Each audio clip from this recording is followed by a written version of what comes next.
নমস্কার বন্ধুরা, পরদর্শক চ্যানেলে স্বাগত। আশা করি ভালো আছেন। এর আগের ভিডিওতে আমি তারামন্ত্রের মাহাত্ম্য বলেছিলাম, নিশ্চয়ই মনে আছে আপনাদের। আজকে আর একটা মজার দেবী নিয়ে ভিডিও করছি। দশম মহাবিদ্যার কথা সবাই শুনছেন। কালীতারা মহাবিদ্যা, ষোড়শী ভুবনেশ্বরী, ভৈরবী ছিন্নমস্তা চ বিদ্যা ধূমাবতী যথা বকলা সিদ্ধবিদ্যা চ মাতঙ্গী কমলাত্মিকা এতাদশ মহাবিদ্যা সিদ্ধবিদ্যা প্রকৃতি। তারা সবাই সিদ্ধবিদ্যা। তো এর মধ্যে এই যে ধূমাবতী যে বকলা ধূমাবতী, অনেকের ধারণা আছে, অনেকের ধারণা নেই। এরা উগ্র বিদ্যা সমস্ত।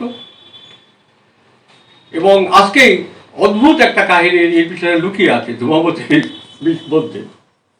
সেটা জানাবার জন্য আপনাদেরকে আমি ভিডিওটা করছি, শুনুন। এই রহস্য যেহেতু নারদ পঞ্চরাত্র এই তন্ত্রের বইতে আছে, আমার পক্ষে মনে রাখা সম্পূর্ণ 85 বছর বয়স। আমি ঘটনা জানি, আমার বাড়ি দশবিদ্যা বাড়ি। আমার বাড়িতে অষ্টাদশ দশবিদ্যা ছিল, রোজ দিন পূজা হতো, অষ্টাদশের মূর্তি ছিল। আমি এখানেও দশবিদ্যা পূজা করি, আমার মন্দিরে এখানে দশবিদ্যার মন্ত্র দিয়ে পুজো করি আমি, বুঝতে পেরেছেন? তা এর মধ্যে সেই জন্য আমি এটা দেখে দেখে বলছি, মাফ করবেন সেই জন্য। তো নারদ পঞ্চরাত্র অনুসারে মা বগলা এবং দশমবিদ্যার আরেকটা রূপ যে ধূমাবতী, দুজনই এক।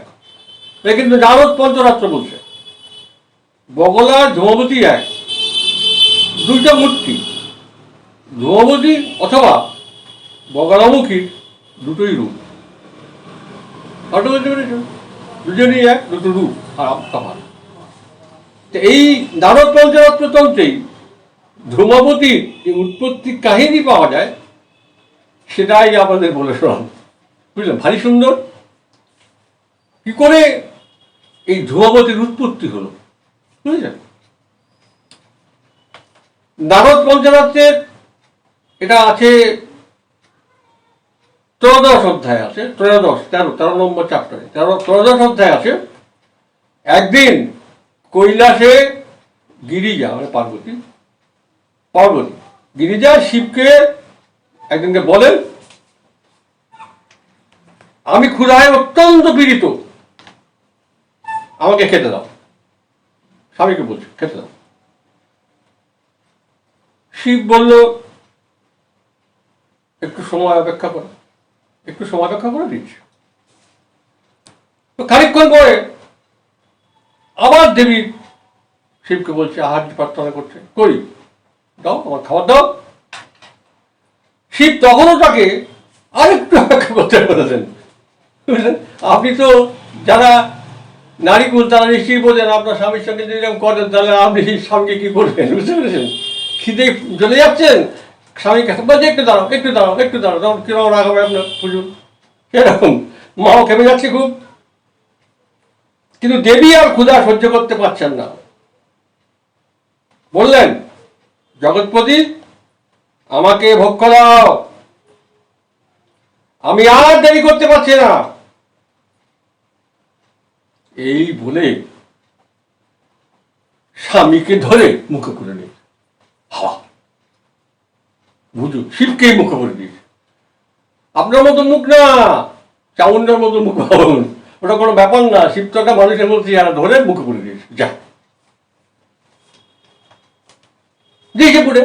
শিবকে মুখে পুড়ে দেওয়া, পেটের মধ্যে রাখা সোজা কথা। সঙ্গে সঙ্গে মুহূর্তের মধ্যে তার দেহ থেকে কি হলো, এই ধুমোয় ভর্তি হয়ে গেছে সারা জায়গা। পার্বতী তো গিলে মুখে পেটে পড়ে দিয়েছে শিবকে, ধুমোয় ভর্তি হয়ে গেছে চতুর্দিকে। এবারে শিব ঠাকুর তো বোঝেন, অনিরল ব্রহ্ম, ওনাকে খেয়ে নেওয়া। শিব করছে কি, আবার নিজের মায়ার দ্বারা আবার যেমন শিব তেমন দেহ ধারণ করে বাইরে বসে আছেন, বুঝেছেন?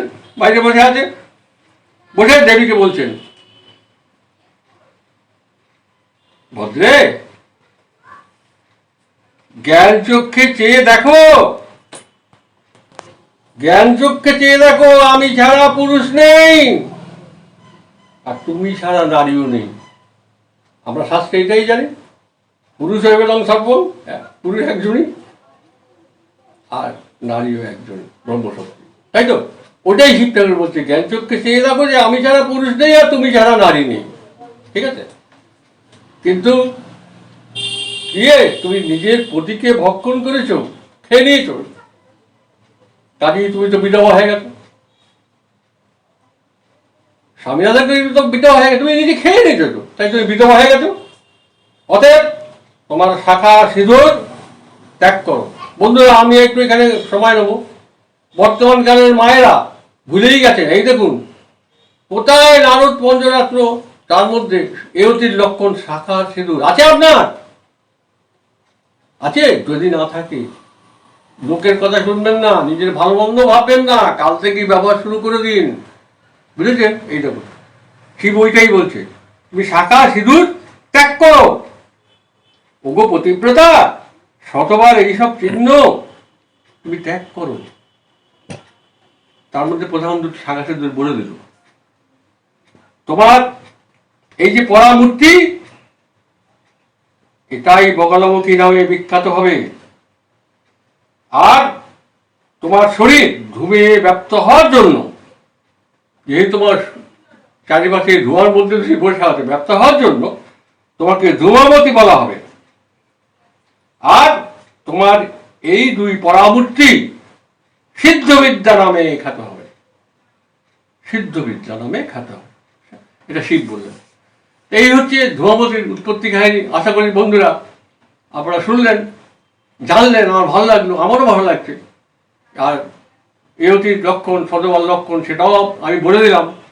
যদি আপনাদের ভালো লাগুক বা না লাগুক, আমি শাস্ত্রের কথা বলছি, ঠিক আছে? আপনার ভালো লাগলে করবেন। আশা করি আপনাদের ভালো লাগবে। যথারীতি আমাদের সঙ্গে থাকুন, আমাদের সঙ্গে আমাদের সাবস্ক্রাইব করুন, অন্যকে জানান, লাইক করুন, কমেন্ট করুন। আর যদি কিছু জিজ্ঞাসা থাকে, মন্ত্রাদি সম্বন্ধে কিছু জিজ্ঞাসা থাকে, আমার রাজার সঙ্গে ফোনে কথা বলবেন, হোয়াটসঅ্যাপে কথা বলবেন, আবার আপনাকে পাঠিয়ে দেবেন। এখন দূর দূর থেকে আমার কাছে আজকেও এক লগ্ন থেকে একজন ফোন করছিল, পুজোর সম্বন্ধে জিজ্ঞাসা করছিল।